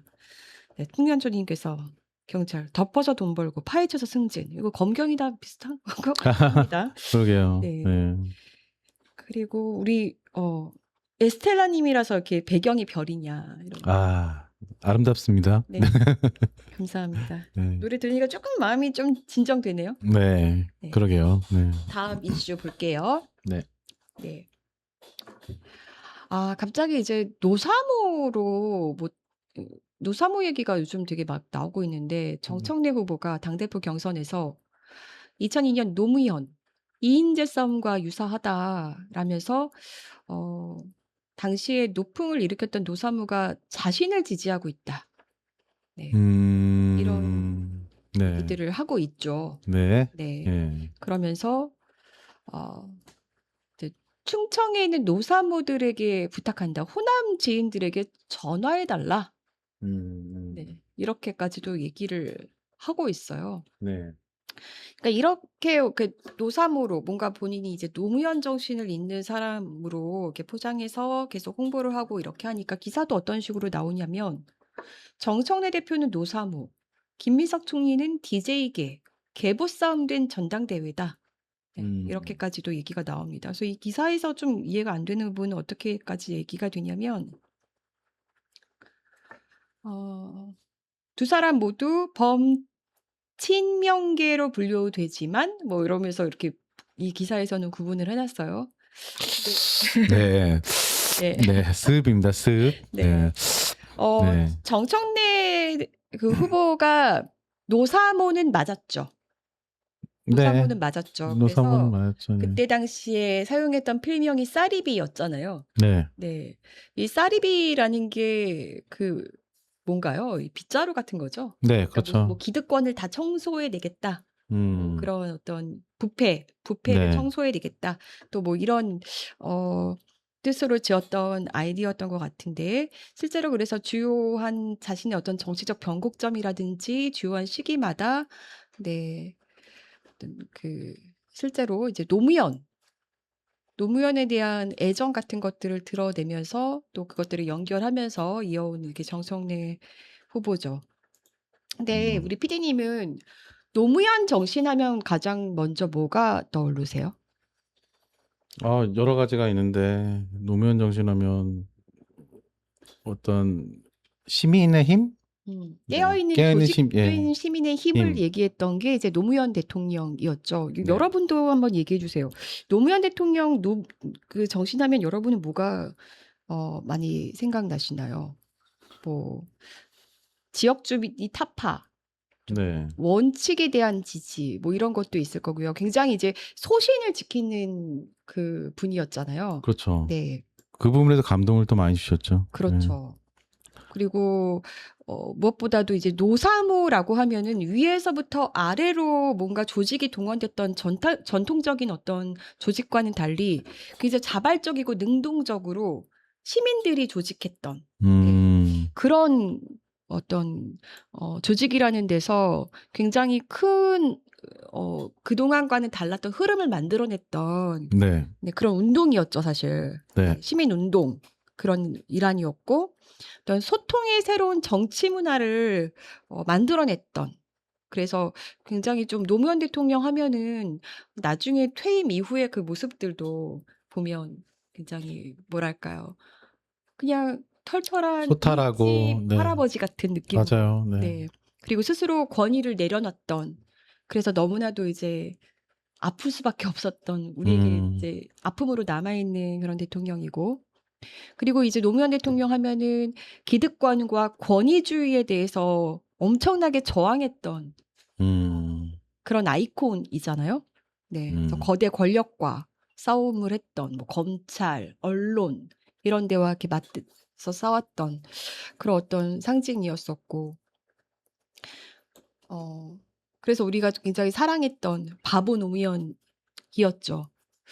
뭐 그 말씀 듣는 것만으로도 막 눈물 나나요? 소름 돋고 눈물 나고 막 그래요. 네. 그러니까 우리가 사실 이렇게 너무 옆에 있을 때는 오히려 또 더 소중함을 느끼지 못했던 네. 노무현 대통령 돌아가시고 나서 네. 저랑 되게 친했던 CBS 그 동기라고 표현해야 될까요?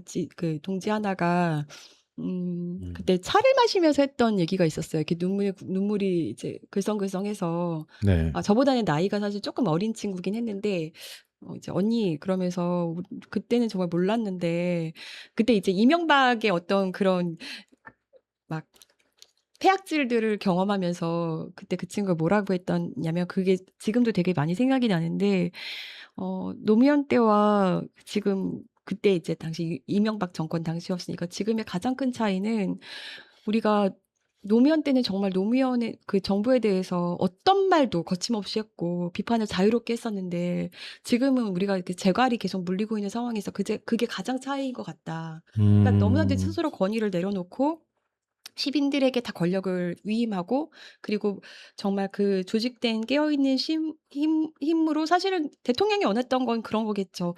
그 힘이 또 자기를 지켜주는 시민을 음. 위해서 일하는 본인을 지켜줄 수 있기를 사실은 바랬던 건데 우리는 그러지 못했잖아요. 노무현 대통령 때 얼마나 노무현 대통령을 비판하고 사실 온통 보도가 네, 그렇죠. 그랬었죠. 네. 네. 네. 지금 생각해 보면 정말 바보 노무현 함께 만드는 세상이 어떤 건지를 일깨워줬던 굉장히 소중한 대통령이고 네. 뭐 노무현 대통령 얘기했고 지금 뭐 개파로 나뉘었다 뭐 이렇게 기사도 이렇게 분석을 하고 있으니까 김대중 대통령도 볼까요? 김대중의 정신은 뭐라고 보세요? 김대중 하면 사실 저는 딱 그게 가장 먼저 생각나요. 실용. 네. 네, 김대중 대통령. 그리고 대중경제학도 생각납니다. 그렇죠. 네. 그리고 행동하는 양심. 예, 그 말이 가장 또 생각이 네. 나네요. 행동하지 않는 양심은 악의 편이다. 예. 그리고 저는 그 우리나라의 그래서 가장 철인 대통령이라고 한다면 김대중 대통령이 아니었나 지금까지는. 네. 그래서 어떤 역사와 정의에 대한 올바른 가치관도 있었고 어떤 도덕적인 비전도 있었고 미래를 향한 철학을 잃지 않아야 한다는 그 원칙도 있었고요. 네. 네. 그리고 무엇보다도 좀 이상에만 머물러 있지 않고 좀 현실 감각이 좀 있었던. 네. 그래서 합리적인 해결책을 가지고 있었고 그랬기 때문에 우리가 IMF 같은 것들도 빠르게 극복할 수 있었고 네. 햇볕 정책, 어떤 평화와 화해 이런 것들에 대한 철학도 확고한 분이셨고 인권에 대한 신념도 있었고요. 네. 두 분 다 사실 우리한테는 굉장히 소중한 그리고 우리가 잊지 말아야 될 어떤 자산을 남겨주신 분들이죠. 네, 그렇죠. 네. 네. 근데 이제 지금의 어떤 그 정청래 후보가 다시 노사모를 소환해서 어떤 노무현 대통령의 얘기를 하고 있는 것들에 대해서 불편해하는 분들이 정말 많잖아요. 그렇죠. 네. 네. 그 이유는 그런 것 같아요. 실제로 노무현 정신을 계승하지 않으면서 노무현 파리를 하고 있다. 네, 비판하는 분들 이런 얘기를 하시는데 지금 강성 지지층 결집을 위한 프레임 정치를 하고 있는 거 아니냐. 그리고 당내에 왜 이거를 적통 경쟁을 하면서 어떤 계속해서 뭐 적대감, 배타성 이런 것들을 당내에서 계속 키우고 있느냐. 이런 것들에 대해서 좀 불편함을 호소하고 피로감을 느끼시는 분들이 상당히 많은 것 같아요. 네. 그런 가운데 어쨌든 그래서 지금 어떤 커뮤니티를 보니까 노무현 대통령 노무현 파리를 하면서 어떤 사자 명예훼손을 하지 말아라 뭐 이런 얘기까지도 나오더라고요. 그래서 그런 네. 얘기가 나오는 이유들 여러분도 다 아시겠지만 한번 같이 정리를 해보고 짚어보려고 하는데요. 그러면 이제 그렇잖아요. 지금 정청래 후보가 노사모들에게 나를 도와달라 그렇게 얘기하고 있고 또 노사모가 나를 지지한다 이렇게 주장을 하고 있는데 실제로 이제 정청래 후보 옆에 있는 그럼 노사모가 누구냐 그렇게 봤을 때 가장 먼저 사람들이 꼽는 사람은 바로 이 미키루크 미키루크. 이상호 씨. 네. 네, 이 사람이죠. 강훈식 대통령 비서실장도 이렇게 비판했던 이분은 예전에 그 민주당 부산 사하을 지역 위원장이었었고요. 네. 네. 네, 그 노사모 활동을 굉장히 열심히 했던 사람은 맞습니다. 네. 그리고 노무현 대통령을 당선시키는데 어떤 역할을 크게 했다 이런 평가도 있고, 네. 네. 뭐 좀 자수성가형 사업가 출신이라고 하죠. 그래서 음. 마케팅 기법을 굉장히 정치에 잘 접목해서 어떤 뭐 희망돼지 저금통 분양, 노란 손수건, 춤추는 유세 뭐 이런 것들 캠페인을 기획하는 데도 기여를 했고 뭐 이런 평가들이 있죠. 그런데 이미 라임 자산 운용 사태에서 2000년도에 대규모 환매 중단 사태를 빚은 이 라임 자산 운용 네. 이거 때문에 굉장히 이제 논란이 많이 있었잖아요. 네. 근데 이때 불법 정치 자금 그리고 주식 수천만 원 상당의 금품을 수수한 혐의 때문에 검찰에 구속 기소돼서 이미 2021년 대법원에서 유죄 판결을 받았어요. 1년 음. 6개월이 확정됐었고요. 네. 근데 이뿐만이 아니라 논란은 많이 계속 이어졌습니다.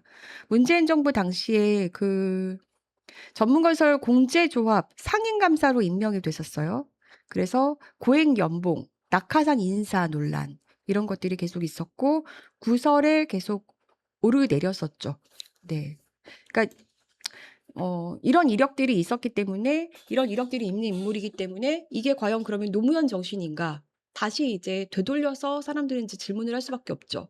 그러니까 노사모에 당연히 여전히 노사모 출신들 중에 너무 훌륭한 분들이 많이 있는데 하필이면 정청래 후보 옆에서 내가 함께하고 있는 그런 노사모 출신들이라고 하는 분들의 이력을 몇몇을 보면 이제 그런 것들이 나온다는 건데요. 네. 그리고 또 한 명은 이진연 씨.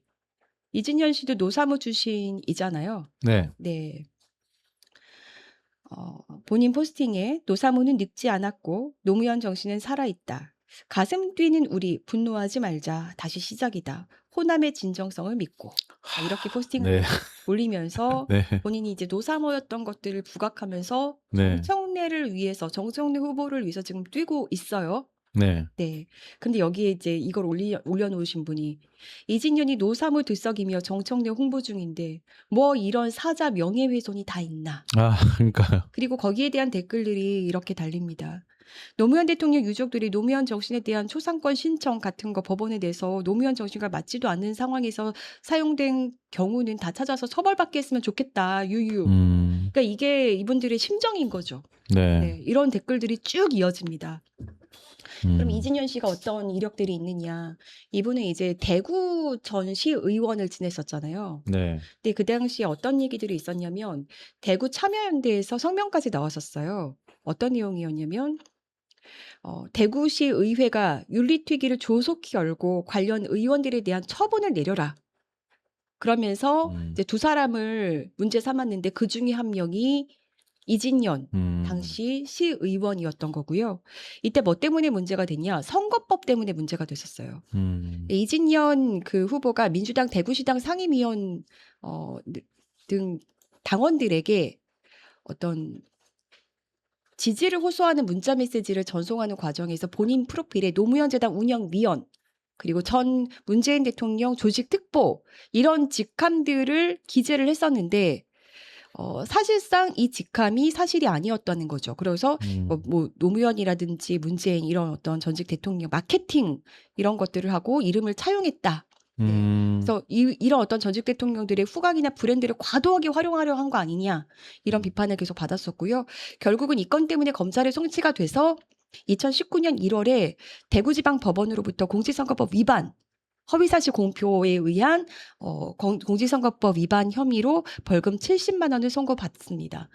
뭐 당연히 100만 원은 안 됐으니까 뭐 시의원직을 유지는 할 수 있었지만 굉장히 뼈아픈 이력인 거죠. 네. 그리고 갑질 논란이 있었죠. 많이들 아실 겁니다. 2020년도에 한 그 고등학교 비정규직 그 교직원이 이진연 씨를 상대로 해서 비판 댓글을 작성했었어요. 네. 그런데 이진연이 당시에 이제 대구시 의원이었잖아요. 네. 해당 시민이 근무하는 고등학교를 직접 찾아가서 상급자가 있는 자리에서 요즘도 댓글 쓰냐. 노조에 가입했냐. 뭐 이런 식의 어떤 발언을 한 거예요. 그래서 이것 때문에 갑질 논란이 있었고요. 네. 이것 때문에 이제 본인이 공식적으로 대구시의회 본회의에서 5분 정도 이제 공식적으로 고개를 숙여서 사과하는 일도 있었고 이것 때문에 더불어민주당 대구시당 윤리심판원의 어떤 심의를 받고 윤리규범을 위반했고 당의 명예를 실추시켰다. 네, 이런 이유로 제명 처분을 받았었어요. 네. 예, 이걸 의결했었는데 네. 그렇지만 대구시당에 의해서 의결된 이 제명 처분을 중앙당 윤리심판원에서 다시 징계 수위를 낮춰주거든요. 여기서 이제 재심의를 하면서 수위를 낮춰주는데 당직을 1년 정도 정지하는 걸로. 그러니까 거의 제명에서 당직을 1년 정지하는 걸로. 당원권 정지가 아니고 당직 정지예요? 네, 당원권 아, 정지. 당원권 정지. 예, 그거를 이제 1년 네. 정지하는 걸로 경감시켜 준 거니까 네. 굉장히 이제 낮춰준 거죠, 수위를. 아휴, 대폭 낮춰준 거죠. 네. 근데 그 당시에 당 대표가 누구였냐? 바로 이낙연이었습니다. 아유, 네. 참. 물론 네, 이렇게 당직 정지 1년으로 경감시켜준 이 당시에 그래서 당적을 유지할 수 있게 해줬을 때의 그 당대표는 이낙연이었는데 물론 이낙연은 당대표가 그 윤리심판 거기에 이제 본인이 관여할 수는 없다. 아마 이렇게 얘기는 할 거예요. 네. 하지만 많은 분들이 생각할 때는 이거는 이낙연이 해준 거 아니냐? 이렇게 사실은 얘기들이 많이 나올 정도로 왜냐하면 그 후에도 너무나도 이제 친한 행보를 보였고 네. 실제로 이진현 씨가 예전에 이재명 후보에 대한 어마어마한 마타도어와 이런 것들이 일어났던 그 대선 특히 경선에서 제가 지난번 방송에서도 그 당시에 이낙연 지지 단톡방에서 일어났던 이재명 악마와 카톡들 이런 거 몇 개 이제 보여드린 적이 있잖아요. 네. 근데 이 당시에 사실 저한테 이진현 씨에 대한 제보가 꽤 들어왔었어요. 그러니까 이런 것들을 주도하는 사람들 중에 본인이 이진현이 있다고 생각한다. 그러면서 왜 그런지를 이렇게 얘기해 주는 분들이 꽤 있었거든요. 그 대구에 계신 분들 중에. 네. 그랬던 이진현 씨가 지금 정청래 후보를 위해서 뛰고 있고 이게 이제 최근에 이제 전주에서 열렸던 행사에서 그 유탐사 취재진들이 폭행을 당했잖아요. 네. 그 당시에 이제 이진현 씨가 와서 이 행사는 포럼의 실무 책임자가 본인이다. 네, 이렇게 얘기하면서 이낙연을 지지했었던 그리고 이렇게 때마다 뭔가 특정인들 옆에서 일을 하면서 뭔가 노무현을 앞에 내세우지만 사실은 그동안에 이진현 씨가 해온 행보들이 노무현 정신과는 굉장히 맞지 않잖아요. 네. 그런데 그런 사람이 정청래 후보를 지지하는 모습들을 보면서 그리고 이 사람이 그냥 단순 참가자가 아니라 실무 책임자다. 네, 이런 것들에 굉장히 좀 경악스러워하고 놀라워하는 분들이 굉장히 많은데 저 역시 좀 그랬거든요. 네. 그래서 지금 결론적으로는 이게 지금 정청래 후보가 겉으로는 어떤 노무현을 내세우고 있지만 이 그래서 그 노사모가 본인을 지지하고 있다고 하지만 당장 가장 최측근에 있는 그 노사모 출신들이 하필이면 노무현 정신을 계승하는 사람들이라고 보기에는 너무나 부합하지 않는 네, 그렇게 비판받고 있는 인물들이다 보니 이제 이걸 지켜보는 사람들 마음이 굉장히 힘든 거죠. 그래서 우리 이준희 기자도 본인의 페이스북에 이렇게 썼습니다. 역사가 된 노사모를 2026년 8월 강제 소환하여 특정 후보의 당락을 위하여 민주당 전당대회에 정파적으로 개입하려는 행위는 있어서는 안 된다. 그러면서 그 2019년 노사모가 해체될 때 입장문을 이렇게 달았는데요. 여기 보면 좀 읽어드릴게요. 2000년 노무현의 원칙과 상식을 지키기 위해 모인 노사모는 2002년 대선 승리와 환희, 2008년 퇴임, 2009년 서거로 이어지는 통한의 역사에도 불구하고 노무현 정신을 여전히 지켜내고 지향점에 시대정신의 가치를 갖고 사는 이 땅의 평범한 생활인들의 모임이었습니다. 노무현이라는 에너지로 씨앗에 생명을 불어넣어 새싹이 되고 성장해서 꽃 피우고 열매를 맺은 지금 다시 싹틔울 나를 위해 그 뜨거운 에너지를 담은 씨앗으로 돌아가고자 합니다. 노사모라는 이름이 아름답게 빛날 때 민주주의 역사에 가장 빛나는 별로 남고 싶습니다. 노무현 대통령과 늘 함께하며 그 소임을 다한 노사모는 노무현 대통령의 서거 10주기를 맞이하는 이 시점에 노무현 대통령과 함께 노무현 기념관으로 가고자 합니다. 그러면서 여기에 뭐라고 써 있냐면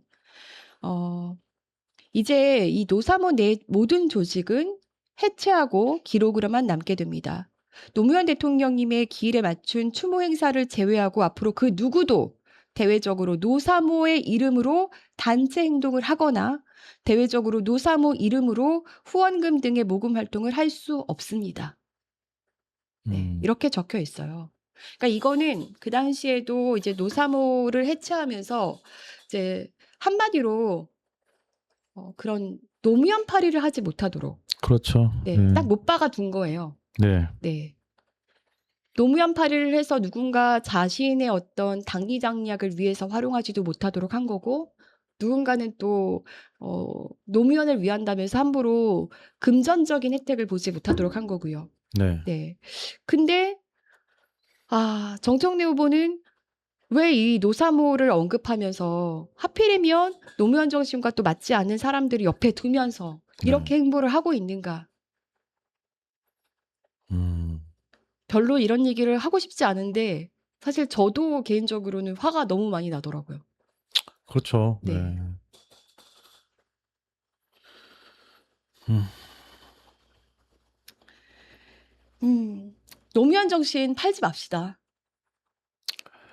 정말 솔직히 저도 그 정신인 그 노무현 대통령이 하려고 했던 그 삶과 그 발자취 이런 것들에 정말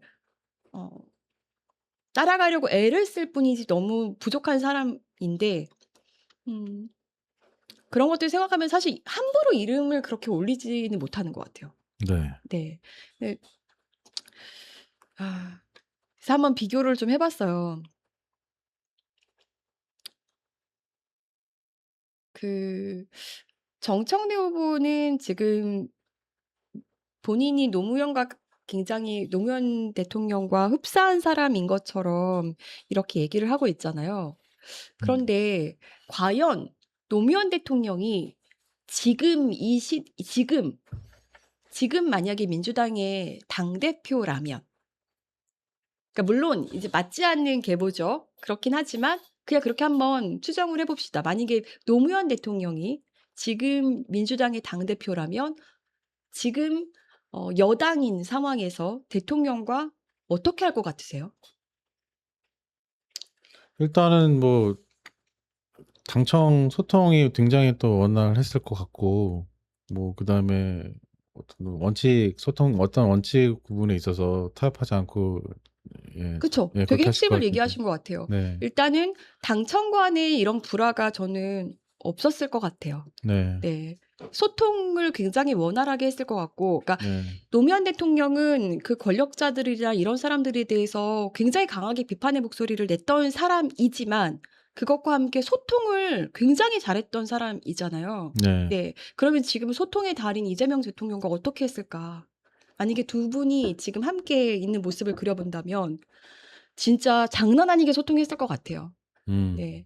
그러면서 물론 본인의 소신도 지키고 상대방의 과 다른 의견이 있다면 그것들을 또 본인이 꼭 지켜야 되는 거라면 관철시키기 위해서 노력을 했겠지만 경청했을 상대방의 것 의견도 같아요. 무시하지 않았을 네. 거고 경청하셨을 것 그리고 같아요. 네. 그 당원들이 자발적으로 함께 그리고 소통을 이뤄낼 수 있는 구조를 저는 굉장히 다양하게 만들어냈을 것 같거든요. 네, 맞습니다. 근데 네. 정청래 후보에게서 지금 사실은 가장 문제로 보이는 모습은 본인이 1인 1표제 이런 것들을 주장하면서 당원 주권 시대를 얘기하고 있지만 사실은 지금까지 불거졌던 그런 소음이라든지 여러 가지 불화, 어떤 지금 서로 간의 갈등 이런 게 사실 다 결과적으로는 소통 부재에서 온 거 아니에요? 네. 네. 그렇죠. 그렇죠. 네. 네. 그래서 이 시간에는 그냥 짧게 왜 지금 이렇게 노사모를 그 정청래 후보가 노사모를 계속 언급하고 있는 것들에 많은 분들이 분노하고 속상해하고 있는가를 살짝 짚어본 건데요.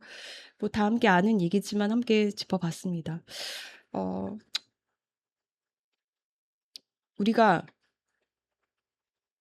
어떤 뭐 시대 정신을 많이 얘기하잖아요. 네. 근데 어떤 후보는 시대 정신이 누구다 딱 이렇게 얘기하던데 저는 그거를 그 누구도 이제 함부로 얘기할 수 있나 싶은 거예요. 그렇죠. 네. 노무현 대통령이나 이제 김대중 대통령은 이미 고인이 되셨고 그분들이 살아왔던 그 발자취를 우리가 너무나도 잘 알고 있잖아요. 그러니까 우리가 지금 살아가야 할 시대 정신은 노무현이다, 뭐 김대중이다, 뭐 이렇게 얘기함으로써 그분들이 살아왔던 행적들을 우리가 떠올릴 수는 있지만 지금 살아있는 사람에 대해서 음, 그 사람이 사실 그리고 어떻게 변질될지도 모르는 거고 그런데 시대 정신은 누구다라고 얘기할 수 있나? 없죠. 네. 네. 저는 그런 것도 좀 물음표가 찍히고요. 어, 저는 항상 어떤 사람 중심이 아니라 가치 중심으로 움직여야 된다라고 생각을 하고 그것을 위해 애써야 된다고 생각을 하는데요. 어, 그런 측면에서는 우리가 굉장히 그리워하는 이 노무현 대통령 그 정신이 무엇인가를 다시 한번 뼈저리게 좀 느껴봤으면 좋겠다 생각합니다. 그리고 뭐 노무현 대통령을 굳이 이렇게 해서 전당대회에 끌어들여서 얘기를 할 것이라면 그럼 우리는 철저하게 가장 노무현 대통령의 정신을 따르는 사람, 그러니까 노무현 대통령과 친했던 사람이 아니에요. 노무현 정신을 따르는 사람은 누구인가? 그 사람을 지금 봐야 되는 거 아닌가? 라는 생각이 듭니다. 그리워요. 노무현 대통령님은 아까 처음에 말씀하셨을 때 이름을 사실 듣자마자 저는 마음이 좀 뭉클해지고 또 슬퍼지기도 하고 또 그 주먹 불끈 쥐고 이렇게 소리치던 이미지가 갑자기 또 머릿속에 떠오르기도 하고 만감이 교차하는 거예요. 그래서 아까 노사모의 어떤 선언도 얘기하셨는데 노사모가 그렇게 선언을 했던 건 그 어떤 애쓰셨던 행적이나 마음이 어떻게 이용당하고 이런 것들을 하지 못하게 하려고 그렇게 뭐 해체 또 하고 선언적인 의미를 부여한 거잖아요. 맞아요. 네. 그냥 뭐 노사모가 나를 지지한다 이런 얘기하지 말고요. 제 생각엔 본인이 그렇게 정치를 하고 싶으시다면 그 정신만 오롯이 가지고 그렇게 얘기하지 말고 그 정신만 오롯이 가지고 정치를 하시면 될 것 같아요. 네. 맞습니다. 네. 그런 마음이에요. 예. 네. 그런 얘기를 마지막으로 드리면서 오늘 방송을 좀 마무리하겠습니다. 네. 이번 주에는 좀 논평 위주로 많이 간 것 같은데 다음 주부터 다시 저희 취재물 좀 가지고 와볼까요? 네, 네. 뭘 해볼까요? 여러분 이런 거 좀 취재해 주세요. 의견 있으시면요. 저희가 취재를 좀 하겠습니다. 그 좀 지금 다른 이슈들도 많이 있는데 전당대회 때문에 오히려 묻힐까 봐 좀 얘기하기가 어려운 것도 있는 것 같아요.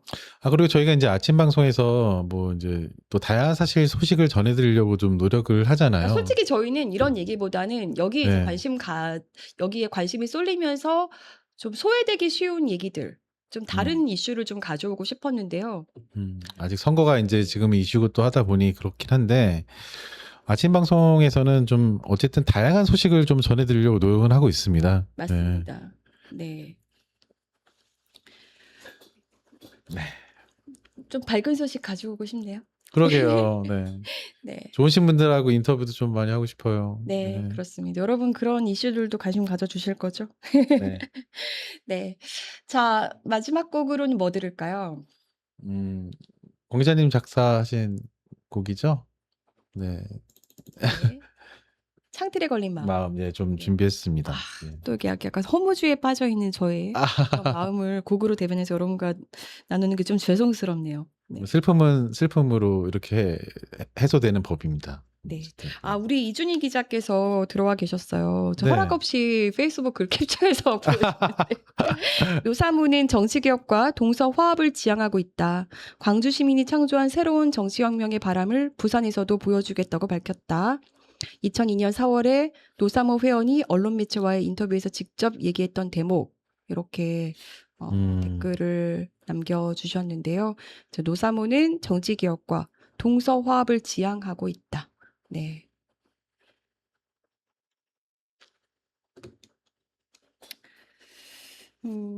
이거 사실 이제 노사모 소환에 대해서 이거에 대해서 경각심에 이러면 안 된다라고 얘기했던 게 원래 그 이준희 기자님과 인터뷰할 때 맞아요. 네, 네, 그랬었죠. 그때 이 얘기를 네. 해주셨었거든요. 네. 그리고 점점 또 그렇게 흐름이 이어지고 있는 걸 보면서 되게 속상해하셨어요. 이분도 노사모거든.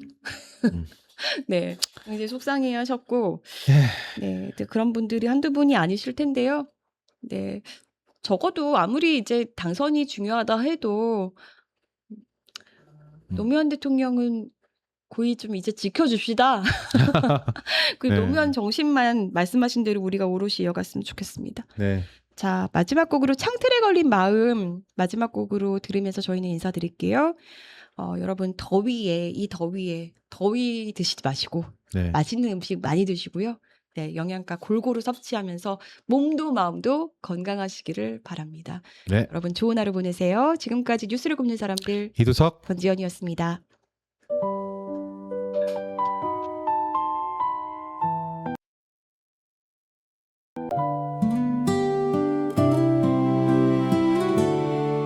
창틀에 걸린 오후 어제와 조금 달라 이름 붙일 수 없는 마음 하나가 내 발등 위에 조용히 내려앉았다. 기억나지 않는 약속 같아서 다 읽지 못한 소설의 뒷장 같아서 마음 한구석 자꾸만 덜컹거려 이유를 물어도 답할 길 없다. 세상의 모든 소음이 멀어지는 밤 찾지 못한 조각을 헤매다 어느새 나는 네 이름을 불러본다. 그리움이 깊은 날 서랍 깊은 곳 낡은 일기장 너의 이름이 길을 걷다 문득 멈춰 서게 되는 너의 향기가 흘러가는 시간 속 멈춰진 시계 바늘처럼 나는 그 자리에